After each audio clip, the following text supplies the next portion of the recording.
Team Nine's proposal presentation for the Band in a Box project. You may follow along on our slides. Team 9 is Christopher Sipes, Matthew Bamberger, and me, Allison Weber. We will first cover the problem we were given, then we'll talk about our decision-making process, we'll discuss the three instruments that comprise our design, and finally wrap up. The problem. A band wants a set of cheap, portable instruments to play on tour. There must be a wind, string, and percussion instrument. Each instrument must cost less than $15, must work within certain materials limitations of pipe and wire, and all of them plus one twice must fit in a 2-foot cubic box. See slide 4. Our team decided to focus on feasibility. We wanted to produce working prototypes. Because we also wanted to play the songs well, our second area of focus was on producing multiple good tones across the high, medium, and low ranges. Lesser criteria were aesthetics, creativity, and cost. This is Matthew Baumbarger, and these are the design decisions for the Team 9 Band in a Box project.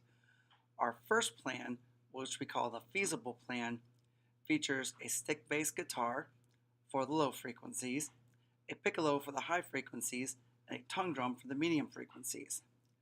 All three of these instruments are easy to make and relatively low in cost, and they will all fit in the 2x2x2 box, which the tongue drum will double as.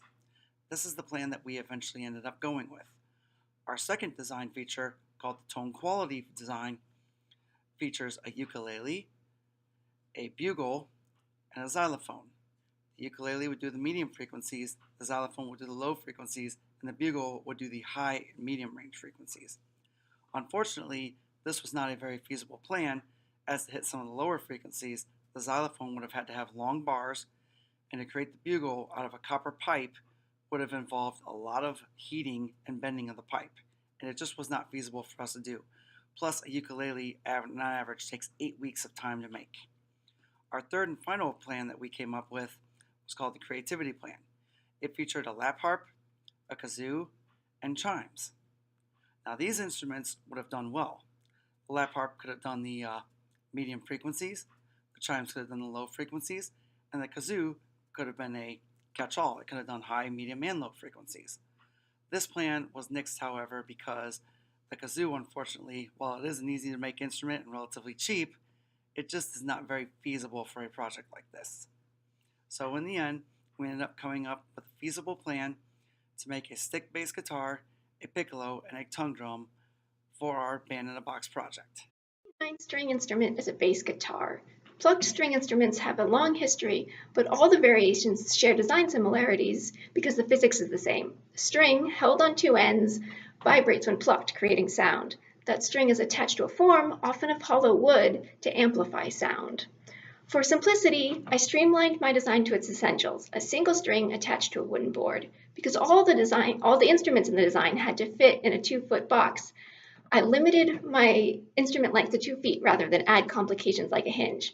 You can see features and sketches on the slides. To determine if my design was feasible, I used the equations relating frequency to string length, tension, and linear mass density with the manufacturer's specifications for string material, diameter, and recommended tension. You can see the equations and graphs on the slides. The result was that bass strings or the guitar's lowest string would work. Since cost was a factor and bass strings are quite expensive, I went with the guitar's low E string. A screw to attach the string on one end, since tension is key for producing proper tone. I used a guitar's tuning peg on the other end. Bamboo skewers placed down the length of the board indicate where a musician should press down, shortening the string length to produce higher notes. The cost of this design was $6.55. You can see the full breakdown on the slides. In a Box project is the piccolo. It was chosen because it can play notes in the mid to high frequency range, it is cost efficient, and it is small and compact. The piccolo works by pushing air into a hole on the open pipe and having one end closed and one end open, as opposed to our original design that had both ends closed. When the air pushes through the pipe, it generates different frequencies depending on how many of the holes in the top are covered up. There will be 5 holes to attain different frequencies with. Since the length of the piccolo is fixed and the speed of sound is fixed, you can achieve varying notes depending on how fast the air is blown through and how many of the holes are covered up, as shown by my chart. Now, because the piccolo is only about 13 inches long and only 3/4 of an inch diameter, It will fit in the Band in a Box project twice, as we need 2 instruments with only having 3 members of the group. Costs for supplies is relatively limited. There's going to be $1 for the paint. It's going to cost $2.25 for an end cap for one end of the piccolo, and the PVC pipe is going to cost about $5.75 for a 13-inch, 3/4 inch diameter pipe. So the cost will be roughly $8 even. Hey, how you doing? I'm Christopher Sipes. You've already heard from the rest of Team 9. Now let's talk a little bit about the percussion element, or my proposed design, the tongue drum. We'll go over the description and the drawings. We'll discuss a little bit of the acoustics and physics behind the design. And lastly, we'll look a little bit at the material cost and budget. So on the next slide, you're going to see a 3-view drawing shown in inches of the instrument, effectively a 2-foot hollow cube. The idea being that would increase or amplify the sound that the instrument generates. But the second order effect is that we could store the additional instruments in this box when not in use for travel and transport. Being constructed of 18mm Baltic birch, it should be relatively robust and durable. And with no moving parts, the reliability of the instrument should be pretty high. On the next slide, you're going to see a top-down view of the design. So a tongue drum is effectively a series of cantilevered beams or tongues cut to a precise length so that when struck, you achieve a desired note.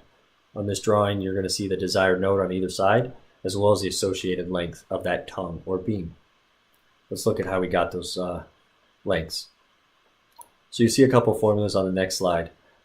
Specifically, the one that we focused on for this portion was the length, as well as the constant for the speed of sound in the material, which we've estimated to about 3,800 meters per second. On the right side, you're going to see a table of all the notes that this instrument was designed to play and the associated frequencies of those, and then the length in meters, and then convert it over to length in inches, because that's how my brain works. Lastly, let's talk a little bit about the material cost. So we're going to need about 23, a little less than square foot of plywood at about 56 cents a square foot. That's going to get us right under $13. $1 for paint, and then about 50 cents for nails. Total cost of this project is going to be about $14.26 as drawn. But with that concludes the percussion element as well as the presentation as a whole.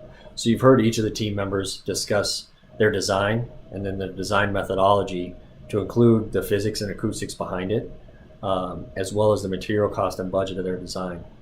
So I look forward to your feedback and thank you for your time and attention.